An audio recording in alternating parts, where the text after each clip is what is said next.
And you're listening to the WBAI News in Exile. I'm Paul Durienzo. Here we have a special report, our interview with Representative Mondaire Jones, candidate for re-election in the newly drawn 10th Congressional District, covering Lower Manhattan, the East and West Village, and parts of Brooklyn. And he makes an important statement. He comes out in opposition to his opponent, Carlina Rivera's support of the East Side Coastal Resiliency Project, a controversial resiliency project for global warming being constructed right now at East River Park, leading to the destruction of over 1,000 trees and a tremendous amount of division in this community. We'll be hearing now in our interview, our complete interview in its entirety with Representative Mondaire Jones.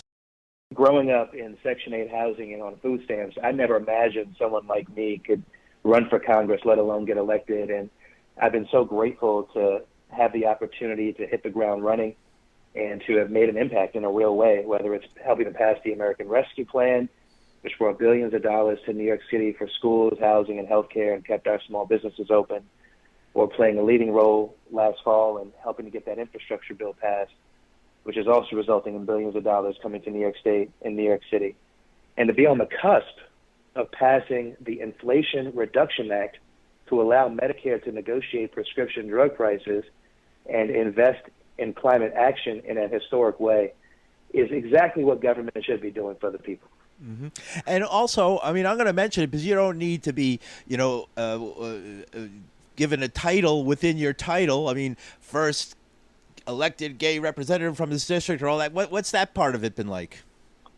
To have made history as the first openly gay black member of Congress when I was sworn in January of 2021 is something that I take very seriously. I don't talk about it often, but it is not lost on me that other people are drawing inspiration from it. It's the kind of inspiration that, candidly, I didn't have growing up because I didn't have that kind of representation in my own life, and it's been also a testament to how much progress this country has made, and yet we see much of that progress at risk of being rolled back. It's why Jerry Nadler and I just introduced legislation a few weeks ago called the Respect for Marriage Act, which thankfully we passed through the House, and it's got a good shot at passing through the Senate to codify marriage equality, knowing that the Supreme Court is next going to assault that fundamental freedom that it recognized only less than a decade ago. Mm-hmm. Now, bait and switch. You ran in one district, now you got another district, and I'm in that district, the 10th district. We had a different Nydia Velázquez. Now I've got a different. You're Mike. I could vote for you or not vote for you. What's that been like? The bait and switch, I call it. This redistricting in New York State has been quite a fiasco. You've got two of my colleagues running against each other in a primary, as you know, up in New York's 12th district, Carolyn Maloney and Jerry Nadler. My district was torn apart in the 17th, and I had a choice of either running against Jamal Bowman or Sean Patrick Maloney. Either of those situations would have been terrible for our country, for the Democratic Party, and for our democracy as we try to defeat fascism in America. And so what I decided to do was to run to represent the birthplace of the LGBTQ rights movement. Stonewall is in this district. It's a district that's given a lot to me. It's a district that helped me to come out as the openly gay man that I am today. It's a district that I have worked in and whose communities I've been fighting for when you look at the work I've been doing in Congress, from the billions of dollars for infrastructure, healthcare, housing, and schooling, and of course, making sure that I am at the forefront of the fight to end gun violence in America, to the point where Tucker Carlson has been attacking me on his show. These and so many things I've been fighting for, and I think that the people of this district are recognizing that, and we are so close to August 23rd, and yet so far away. 3 weeks is a lifetime in politics, as you know. Mm-hmm. All politics is local, and I'm a longtime resident of this neighborhood, and you understand it, I'm sure, better than all of us. Here on the Lower East Side, we got everything from people complaining about restaurant sheds being in the streets for too long, to increasing crime rate, to homeless people not getting seemingly, apparently not getting the legal rights that they were promised of housing when it's due. subways that are problematic, and of course, looming all of it, and especially on my side, climate change and a big dispute over whether or not to go forward with this project to lift our park 10, 15 feet off the ground, and then the possibility of rains coming from the other direction. Nobody really knows for sure what to do. Have you dipped your feet into any of these issues? Of course I have. You know, when I speak to folks in the Lower East Side, they are furious at their city council member, Carlina Rivera, for breaking her promise to them that there would be community input when it comes to the Lower East Side Coastal Resiliency Project. It's why they've been protesting outside of every forum and debate we've been having over the past month and a half or so. And, you know, this is where representation matters. This is where Democratic primaries matter. It's not enough just to elect any Democrat. I mean, there's another guy in this race who is self-funding and who's come out in support of abortion restrictions. That person is Dan Goldman. There are real differences between the candidates in this primary. And just looking at Joe Manchin and Kyrsten Sinema over the past year and a half, I don't see how anyone could say that it doesn't make a difference which Democrat you choose in these primaries. I've got a track record of being a progressive champion in Congress who actually delivers results for folks in New York City and New York State writ large. And that is nothing that any of my colleagues could say. I'm proud to have local endorsements like Grand Street Democrats, as well as labor like RWDSU, National Nurses United, and the Uniformed Firefighters Officers, and another labor endorsement that we're going to be announcing in the coming days, to say nothing of national groups like the Congressional Progressive Caucus. So does that mean that you would use your power in Congress possibly to slow down or change the scope of the project that's going on that's so controversial? I think we've got to have community input. We've got to have community input. There are a lot of concerns about the way the process went down, broken promises. Obviously, I'm a staunch supporter of being climate resilient. That is going to save lives.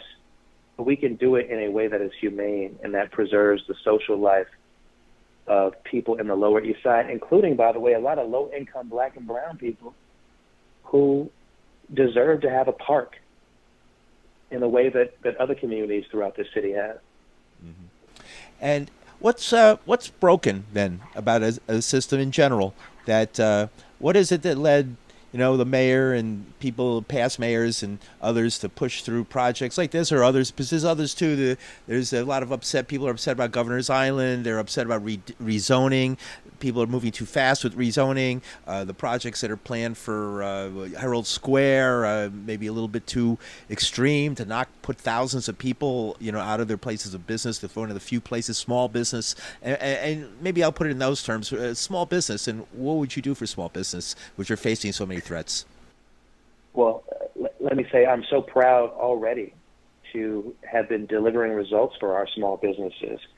The American Rescue Plan expanded the Paycheck Protection Program, which was a lifeline for our small businesses. It kept them open and allowed them to continue to employ their employees, who in turn were able to provide for their families. We also implemented what's called the Restaurant Revitalization Fund.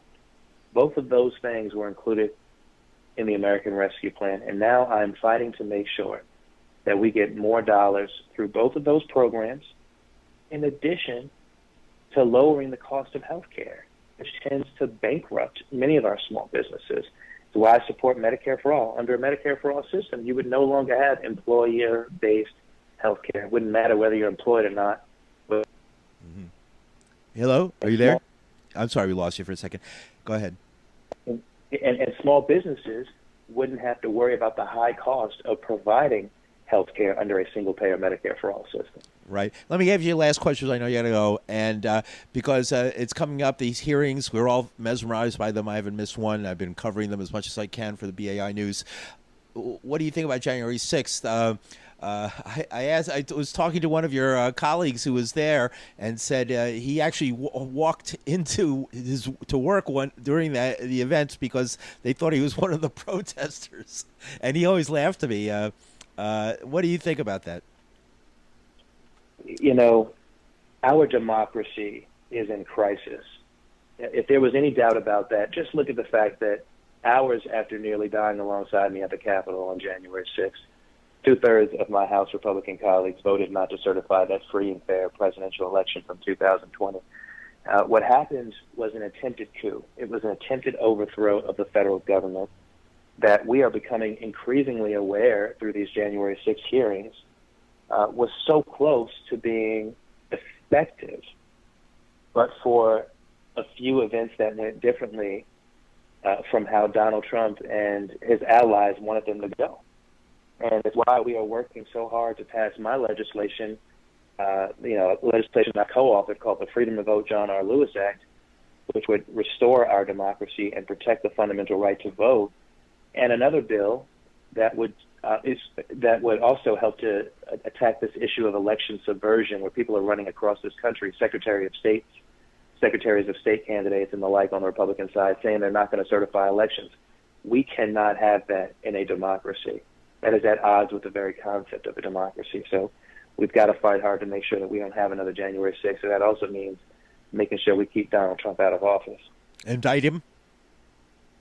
Indict him. Yes, and prosecute him to the fullest extent of the law. That is something that Merrick Garland should have done by now. Mm-hmm. Kansas. Kansas is an example of how popular Democratic policies like the right to an abortion are in this country.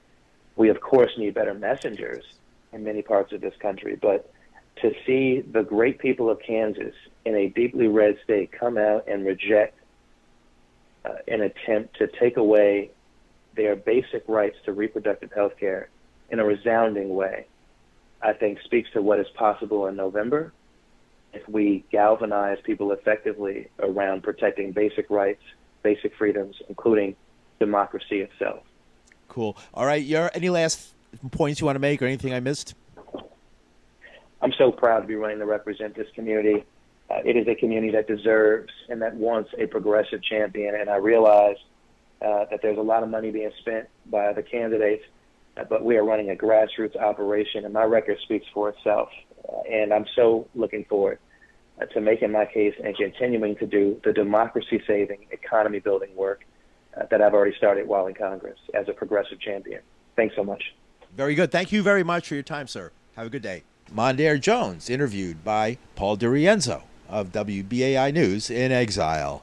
Thanks for listening. Stay tuned for the complete WBAI News at 6.